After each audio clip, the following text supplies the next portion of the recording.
Hello everyone, welcome to all. स्वागत है आप सभी लोगों का। तो जैसा कि हमारा रेलवेज का सीरीज चल रहा था, ठीक है, 30 सेट आपको टोटल में करा रहा था, जिसमें ये 25वां सेट है। तो 24 सेट आप कर चुके हो, ठीक है। किसी में 25 क्वेश्चन, किसी में 27 क्वेश्चन, किसी में 30 क्वेश्चन, ठीक है। तो लगभग आप 750 क्वेश्चन की सीरीज, 700 से 750 क्वेश्चन की सीरीज आप कर चुके हैं। अब ये आपका लास्ट, आपके 5 से 6 सीरीज ये बचे हैं, मतलब 25वां सीरीज है। तो अभी 6 सीरीज टोटल आपका है। आज ये एक सीरीज आपका कंप्लीट हो जाएगा, ठीक है। तो सेशन को फटाक से एक बार शेयर कर दें और अच्छा लगे तो लाइक करिए, ठीक है। चलो आगे बढ़ते हैं पहले क्वेश्चन की तरफ। पहला क्वेश्चन क्या कहता है? सभी रेलवे के क्वेश्चन है, आपको पता है रेलवे की सीरीज है तो रेलवे के ही क्वेश्चन चल रहे होंगे। आ जाओ पहले क्वेश्चन के पास। The filament of a light bulb is made up of. पूछा गया है जो प्रकाश बल्ब का जो फिलामेंट होता है, आप ये जो बल्ब देखते हो, ऐसे बल्ब देखा होगा आपने, ठीक है। इसमें एक ऐसे फिलामेंट लगा होता है, ये किसका बना होता है, ये पूछा गया आपसे। चलिए सभी जवाब दीजिएगा। चलो देखते हैं। प्लेटिनम ये नहीं हो सकता, टेंटेलम ये नहीं हो सकता, एंटीमनी नहीं हो सकता, लेकिन बचा क्या? टंगस्टन। यही होता है और इसे किससे कहते हैं? डब्लू से हम डिनोट करते हैं, टंगस्टन को डब्लू से। एक क्वेश्चन और भी आता है कि इसके अंदर हम कौन सी गैसेस भरते हैं, तो इनर्ट गैसेस भरते हैं, ठीक है। दूसरी चीज, वो क्यों भरा जाता है? क्योंकि ये ऑक्सीजन से क्या हो, ऑक्सीडाइज ना हो सके, ठीक है। ये भी ध्यान रखिएगा। और जब ये टूटता है तो ऑक्सीजन से जब ये ऑक्सीडाइज होता है तो ये इसका फिलामेंट क्या होता है, टूट जाता है, ठीक है। तो ये पॉइंट याद रखिएगा, बहुत ही इंपॉर्टेंट क्वेश्चन है, बहुत ही इजी क्वेश्चन है ये, ठीक है, ये याद रखना। आगे बढ़ते हैं अगले क्वेश्चन की तरफ। What is the gravitational force exerted on a mass called? मतलब किसी द्रव्यमान पर लगाया गया गुरुत्वाकर्षण बल क्या कहलाएगा? मान लो ये आपका द्रव्यमान है m, इस पे आप g लगा रहे हो, g नीचे की तरफ लगा रहे हो। अब अगर हम बोले कि वही मास है, उस पर गुरुत्वाकर्षण बल लग रहा है, अब उसे क्या कहते हैं? क्या उसे स्ट्रेस कहते हैं, क्या उसे इनर्शिया कहते हैं, वेट कहते हैं, या वर्क कहते हैं? उसके पहले आप एक पॉइंट जान लो। देखो, जो मास होता है, सभी को पता है, ये जो मास, जो द्रव्यमान होता है, वो क्या होता है? कांस्टेंट होता है। वो कहीं पे भी चले जाओगे ये बदल नहीं सकता। लेकिन जो आपका भार होता है, जो वेट होता है, वे आपका बदलता रहता है, ठीक है। वो चेंज होता रहेगा। यहाँ रहोगे तो जो भी है 80 रहेगा, 80 न्यूटन। अगर चंद्रमा पे चले जाओगे तो 1/6 हो जाएगा। तो आपने ये देखा कि मास तो कांस्टेंट है, लेकिन वेट क्या हो रहा है, ये चेंज हो रहा है। आपको ग्रह के हिसाब से आपका चेंज हो रहा है, पॉइंट के हिसाब से चेंज हो रहा है। जैसे पृथ्वी के, अगर आप पृथ्वी पे पोल पे चले जाओ तो आपका क्या होगा, जी का मान क्या होता है, सबसे ज़्यादा होता है, ठीक है। तो इस तरह से भाई जी का मान कम होगा तो क्या होगा, वेट हमारा क्या होगा, कम होगा। जी का मान ज़्यादा होगा तो वेट हमारा बढ़ जाएगा।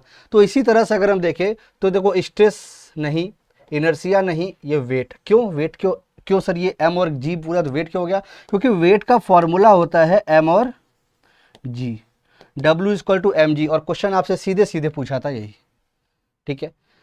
अगर हम वर्क की बात करें तो वर्क की यूनिट क्या होती है, आपको पता है, जूल होती है।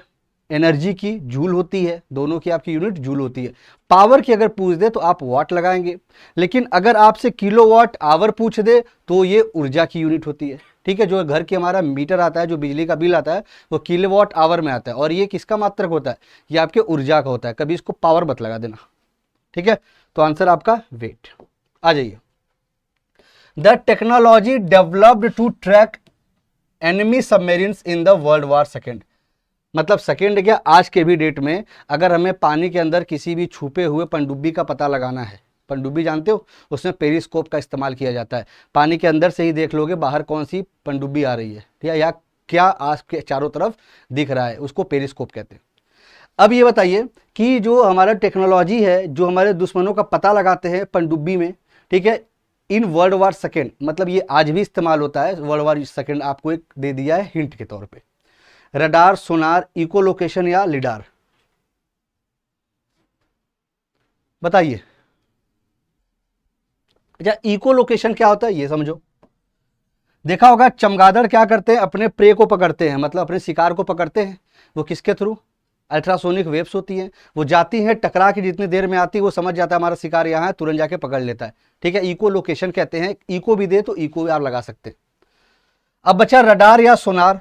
तो रडार आप देखे होंगे बहुत सी मूवीज जो भी आ रही हैं, उसमें सब में देखा होगा कि क्या होता है, एक ग्रीन ग्रीन सर्कल होता है, उसमें कोई जहाज जाती है तो पता लग जाता है, बीप करने लगता है, तो वो तो रडार का काम है। आपके पानी की बात बोला है तो आप भाई कहोगे सर सोनार होता है। ये इसका फुल फॉर्म क्या होता है, sound navigation and ranging, and ranging इसका फुल फॉर्म होता है। ठीक है, ये बेसिकली इस्तेमाल और भी किस कामों में किया जाता है, पानी के नीचे मान लो कोई वस्तु आपकी, मान लो टाइटैनिक जहाज है, ठीक है, हमें ऊपर से पता लगाना है कि भैया कितना नीचे है, यहाँ से हम सोनार रेडिएशंस भेजेंगे, ये टकरा के जितने देर में वापस आएगी हम पता लगा लेंगे, क्योंकि speed equal to distance upon time होता है। तो दूरी हमें कैसे पता लगेगी, जिस स्पीड से हम भेजेंगे वेव और जो समय लगेगा मल्टीप्लाई कर देंगे, हमें पता चल जाएगा कि कितने नीचे दूरी पे कोई भी जहाज या जो भी आपका क्या हुआ है पड़ा हुआ है नीचे कोई भी ऑब्जेक्ट, उसका हम पता लगा सकते हैं। ठीक है, आइए इंफ्रारेड जो रेज होती हैं वो कैसी होती हैं, लॉन्गिट्यूडनल, ट्रांसवर्स, मैकेनिकल या इलेक्ट्रोमैग्नेटिक, बताओ।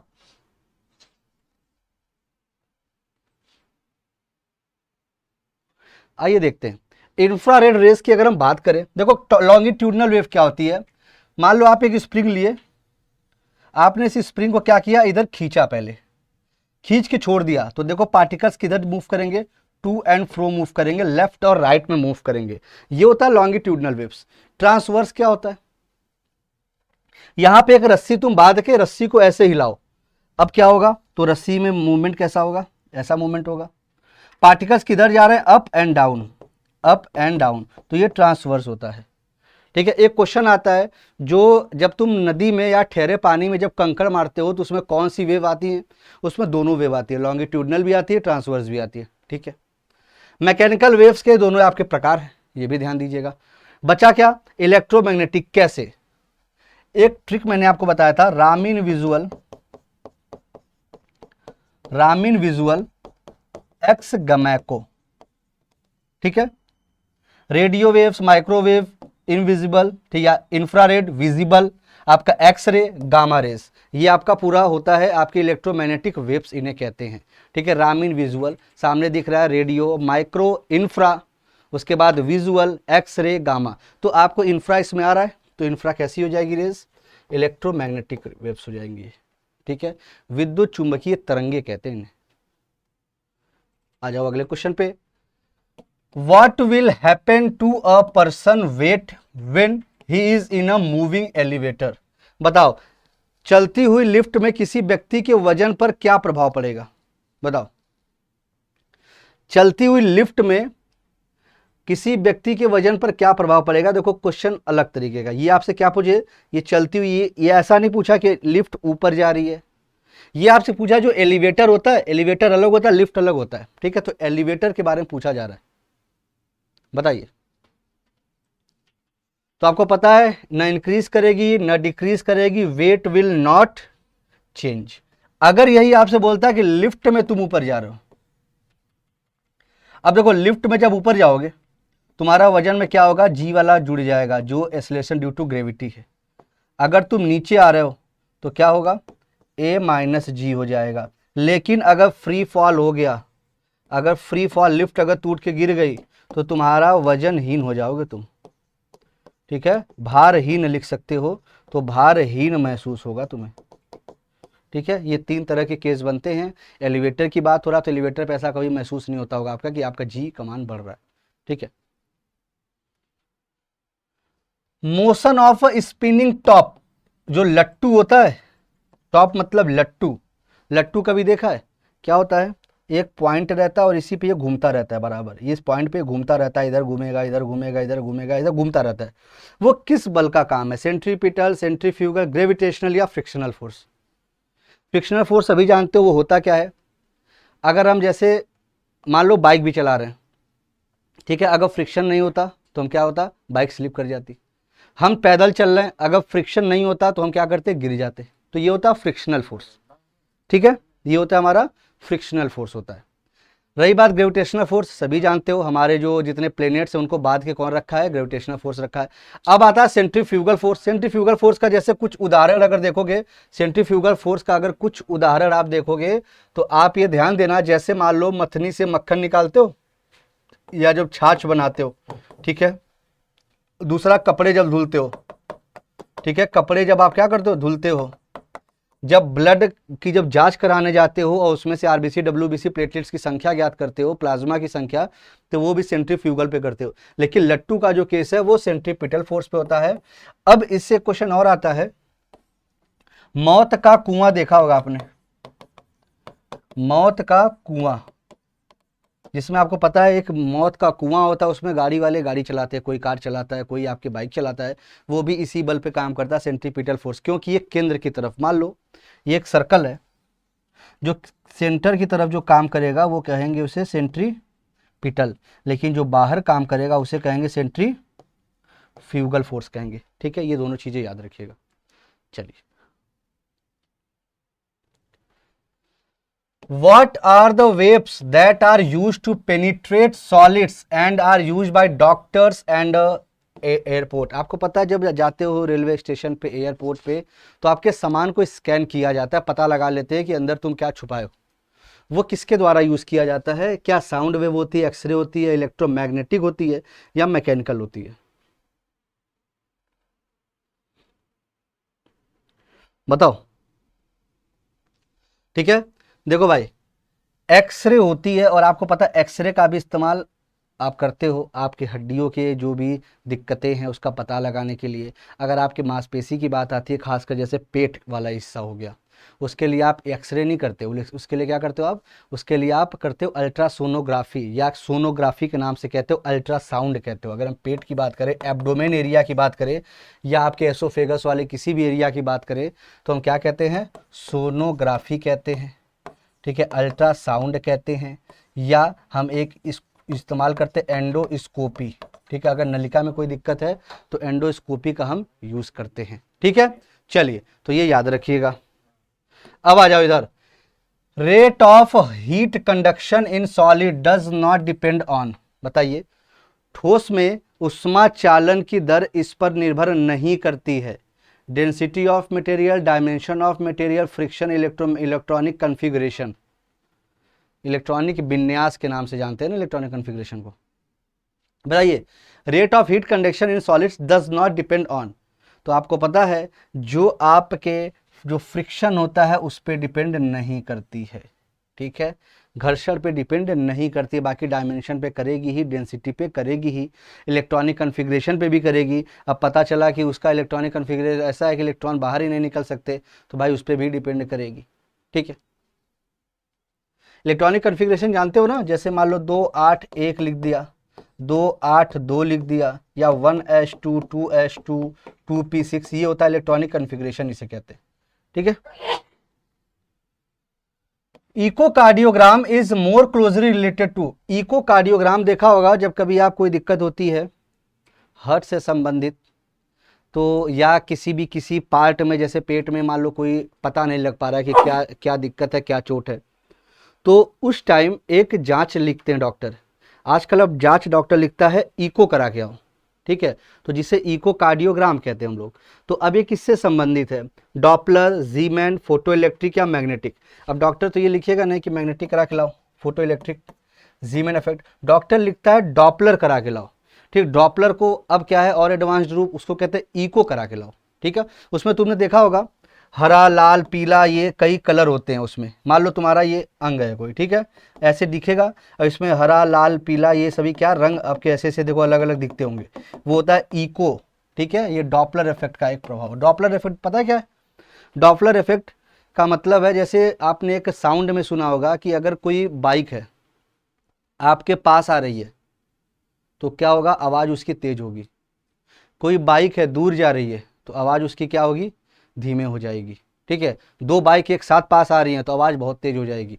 तो ये होता है डॉपलर इफेक्ट। ठीक है, इसको आप लाइट से भी इसको देखते हो कि कोई चीज़ अगर दूर जा रही है, ठीक है, तो उसका प्रकाश जाहिर सी बात है कम आएगा, पास आ रही है तो प्रकाश ज़्यादा आएगा। ये सारी चीज़ें डॉपलर इफेक्ट के अंतर्गत हैं। ठीक है, इकोकार्डिया में क्या किसका है? डॉपलर इफेक्ट का एग्जाम्पल है। Velocity of a car does not depend on speedometer, change in direction, change in speed, change in acceleration. अब देखो, वेलोसिटी ऑफ अ कार पूछा, डज नॉट डिपेंड। बताइए,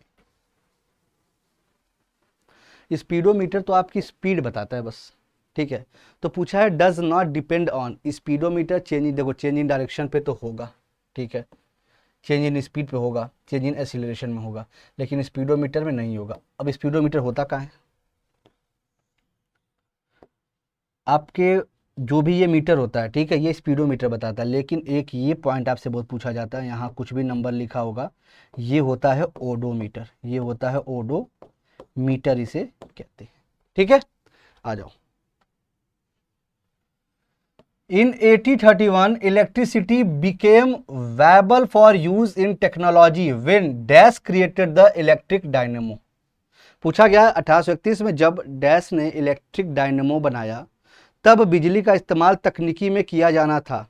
Benjamin Franklin, Alessandro Volta, Michael Faraday, Thomas Edison. बताओ, ये तो आपसे electricity की बात पूछा, वो भी डायनेमो आ गया है। तो डायनेमो के लिए एक ही नाम बहुत फेमस है, डायनेमो लग गया तो इंड्यूस्ड करंट देगा, ये भी आपको पता है। डायनेमो अगर लग गया तो इंड्यूस्ड करंट देगा, और इंड्यूस्ड करंट अगर दिया तो आंसर आपको पता है किसका नाम आएगा, माइकल फैराडे का नाम आएगा, ठीक है। एक क्वेश्चन और पूछा जाता है, वो भी लिख दूं। एक ऑस्टेड एक्सपेरिमेंट की बात आपसे पूछी जाती है, उसमें क्या था कि मान लो ये तार वायर, ये ठीक है, ये करंट कैरिंग वायर है, इसके पास अगर आप मैग्नेटिक फील्ड लगा दो मान लो ये, तो ये हमेशा आपको जो सीधा था ये डिफ्लेक्ट कर जाएगा। पहले क्या था, पहले आपका सीधा था ये, लेकिन जैसे करंट कैरिंग वायर आपके आगे बढ़ेगा वो डिफ्लेक्ट कर जाएगा, पॉजिटिव निगेटिव वो डिफ्लेक्ट कर जाएगा। तो इसका मतलब ये है कि कोई भी अगर तार में करंट फ्लो हो रहा है तो मैग्नेटिक फील्ड प्रोड्यूस कर रहा है। ये ऑस्टेड एक्सपेरिमेंट और ये पूछा जा चुका है, ठीक है। आइए, the building up and movement of ship is based on, पूछा गया है जहाजों का जो निर्माण और संचालन किस पर आधारित होता है। सिंपल सी बात है, जैसे आपने देखा बियोंकी प्रिंसिपल, ये किसका है भाई, अगर पानी है, पानी में तुम क्या होता है, बॉल अगर डालोगे वो तैरेगा, उसको दबाओगे जाएगा, फिर बाहर निकल आएगा। तो ये जो हमारा जहाज है कुछ ऐसा ही तुमको दिखता होगा, जहाज पहले ऐसे जाती है, फिर ऐसे निकल आती है, फिर जाती है, तो पानी में वो चल रही है। अब ये क्या फैराडे लॉ पे होगा, कोई सवाल नहीं है, फ्लेमिंग पे होगा नहीं। देखो ऑप्शन कितना ईजी दे दिया है, ठीक है। न्यूटन सेकेंड लॉ पे होगा नहीं, क्योंकि सेकेंड लॉ बताता है F=ma, मोमेंटम से संबंधित रिलेशन बताता है। तो अगर हम यहाँ पे देखें तो भाई मेरे सिंपल सी बात है कि आर्किमिडीज प्रिंसिपल पे ये काम करता है, ठीक है। और इसमें कौन सा लगता है, बियोंक फोर्स लगता है, ठीक है, बियोंक की फोर्स इसमें लगता है, ये भी याद रखिए। मतलब कोई चीज अगर आप अंदर जा रहा है तो वो क्या होता है, बाहर उसको ढकेल दिया जाएगा, पुश कर दिया जाएगा, ये बियोंक की फोर्स होता है, ठीक है, आर्किमिडीज प्रिंसिपल। आ जाओ आगे, which unit is use to measure noise, ये तो आसान क्वेश्चन है। बताओ, शोर को मापने के लिए किस इकाई का उपयोग किया जाता है, ये तो आसान क्वेश्चन है। शोर को मापने के लिए इनमें से किस इकाई का प्रयोग किया जाता है। देखो भाई, ऑप्शन यहाँ पे डेसिबल दिया है, ठीक है, लगा दो। अगर आपके ऑप्शन में मान लो डॉप्सन रहता तो जल्दीबाजी में ये मत लगाना। डॉप्सन क्या होता है, आप ओजोन लेयर देखियो, ओजोन लेयर की मोटाई मापने के लिए, ओजोन लेयर की मोटाई मापने के लिए आप डॉप्सन का इस्तेमाल करते हो, ठीक है। हर्ट्ज किसकी है, तो भाई फ्रीक्वेंसी की है। वोल्ट आपको पता है, वोल्ट किससे मापा जाता है, वोल्ट मीटर से मापा जाता है, पोटेंशियल डिफरेंस। ओम रजिस्टेंस का माप करता है, ठीक है, ओम रजिस्टेंस का माप करता है। इसी से संबंधित एक ओम्स लॉ बना है, ये भी पूछा जाता है क्वेश्चन आपसे, ठीक है। Ohm's law V proportional to I, मतलब V is equal to RI, ठीक है, आर रेजिस्टेंस इससे बीच में आता है। जितना वोल्टेज आप दोगे उतना करंट आप पाओगे, ठीक है। अगर आप 5 बैटरी लगाओगे तो उसी हिसाब से करंट पाओगे, उतने देर का बैकअप पाओगे। अगर आप 20 बैटरा लगा दोगे तो आप उतने देर का बैकअप पाओगे, ठीक है। तो V प्रोपोर्शनल टू I, लेकिन ऐसा नहीं होता, जितना वोल्टेज देते हैं सारा हमें करंट में नहीं मिल पाता, कुछ आपके रेजिस्टेंस खा जाता है बीच में।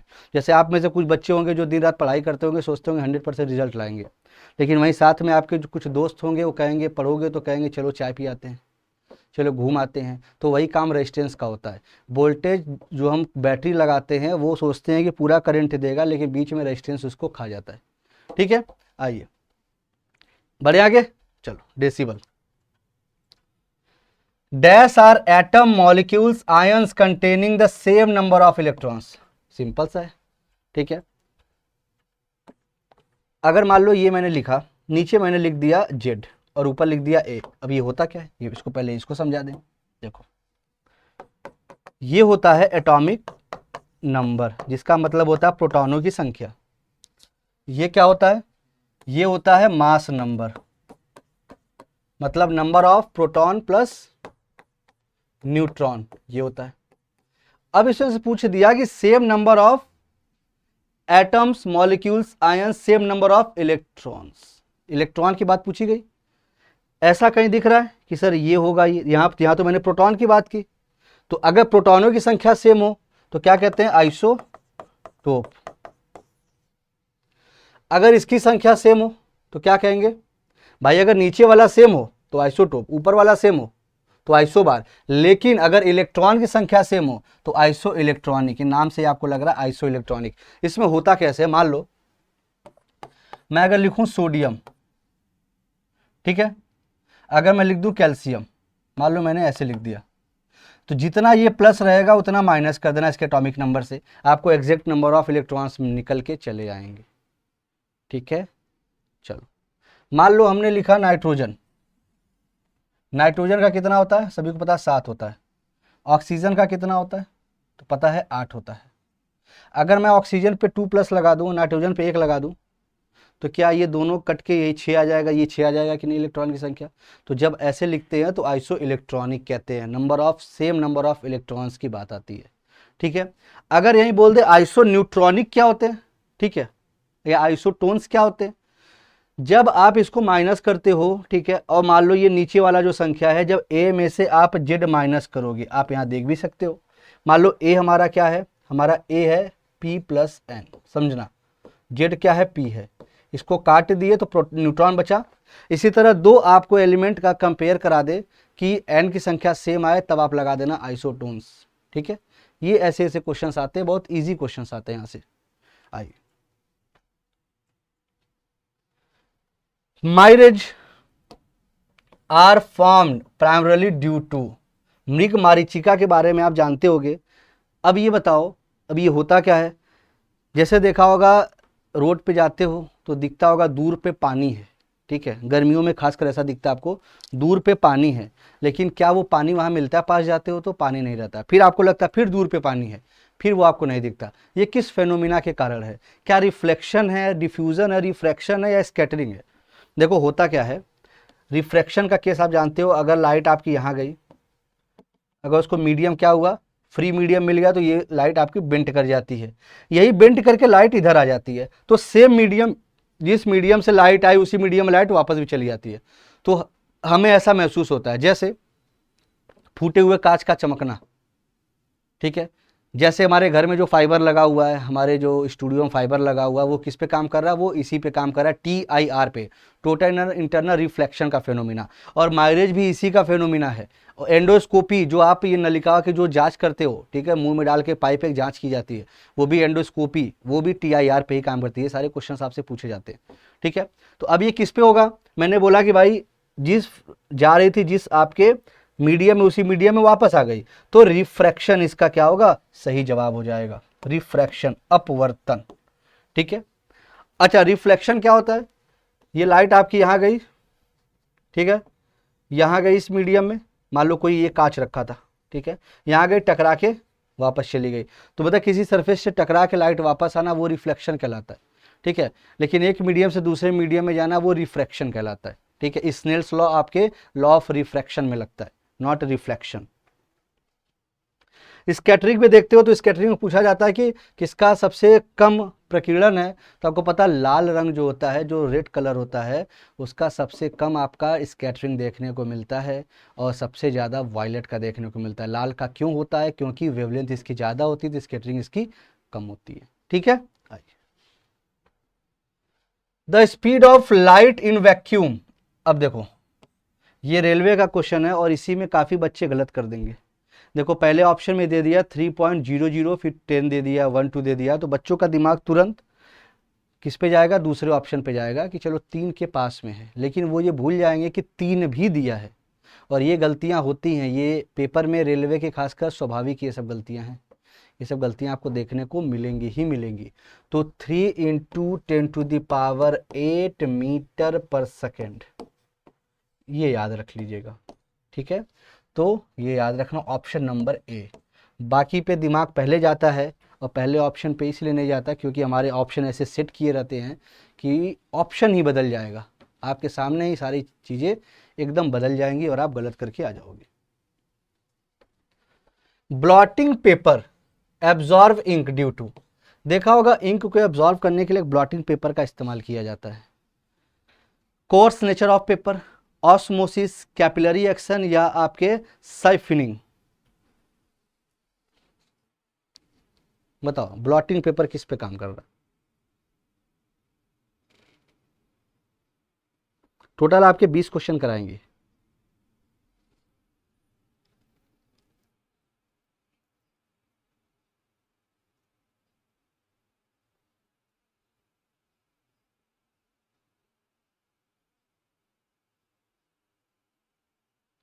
चलो भाई, ब्लॉटिंग पेपर की जब भी बात आएगी सर कैपिलरी एक्शन होगा, ये आप याद रखिएगा, ठीक है। जो इंक को अलग अलग करते हो कैपिलरी एक्शन द्वारा। अच्छा एक क्वेश्चन और आता है, ये मान लो आपका पेड़ है, ठीक है।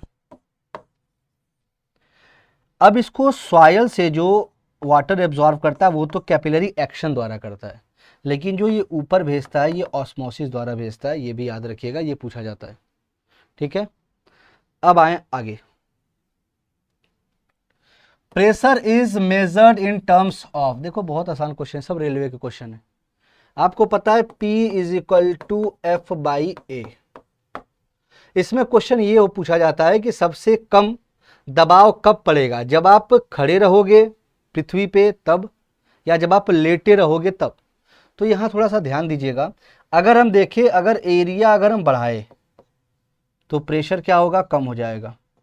मतलब अगर हम लेट जाएं तो एरिया बढ़ गई और प्रेशर क्या हुआ, कम हो गया। लेकिन अगर हम एरिया को कम कर दें, हम खड़े हैं, तो प्रेशर सबसे ज़्यादा लगता है, ठीक है, ये याद रखिएगा। तो P is equal to F by A, तो ऑप्शन फोर्स एंड एरिया कहीं दिख रहा है, ये दिख रहा है, यही होता है प्रेशर, ठीक है। चलो अब देखो मास एंड डेंसिटी दे रहा है, आपको पता है D is equal to M by V हो गया। तो अगर हम ये दे दे तो ये आप लगा देते, वॉल्यूम होता है ये, ठीक है। वर्क डन क्या होता है ये भी देख लो, W is equal to F into D, मतलब कोई अगर फोर्स लगाओ और उसमें विस्थापन हो जाए तो काम किए हो, अगर विस्थापन नहीं होता है तो काम नहीं किए हो। तुम पूरे दिन अगर दीवार को ढकेलते रहो, पुश करते रहो और आगे नहीं बढ़ी तो तुमने कोई काम नहीं किया है, ठीक है, भले तुम थक जाओ। आ जाओ, which instrument is use for viewing the sun, sun को देखने के लिए किसका प्रयोग कर रहे हो, स्ट्रोबोस्कोप, टेलीस्कोप, हेलियोस्कोप या सन मीटर। सूर्य को देखने के लिए तुम इनमें से किसका प्रयोग करते हो, बताओ। टेलीस्कोप से तो करोगे नहीं, तो आंसर आपके सामने है हेलियोस्कोप, यहां दिख रहा है, हेलियोस्कोप से आप प्रयोग इसका करते हो, ठीक है। अब कभी कभी पूछा जाता है एक बहुत ही, एक होता है हाइड्रोमीटर, एक होता है हाइग्रोमीटर। देखो यहां D है तो रिलेटिव डेंसिटी, सापेक्षित घनत्व, यहां G है तो ह्यूमिडिटी, ठीक है, ह्यूमिडिटी। बस ये G वाला याद रख लेना तो G वाला याद हो जाएगा, ये आर्द्रता के लिए होता है, ठीक है, आर्द्रता के लिए होता है। जो आपका मौसम चलता है लगभग जून लास्ट से लेके आपके सितंबर तक जो मौसम चलता है वो आर्द्रता वाला चलता है, तो आप किससे माप सकते हैं, हाइग्रोमीटर द्वारा आप माप सकते हो, ठीक है। आइए, ये है आज का last question. The instrument use to regulate temperature to a particular degree is called, मतलब तापमान को एक विशेष डिग्री तक नियंत्रित करने के लिए उपयोग किया जाने वाला उपकरण को क्या कहते हैं, थर्मोस्टेट, थर्मोमीटर, पायरोमीटर, थर्मोकपल।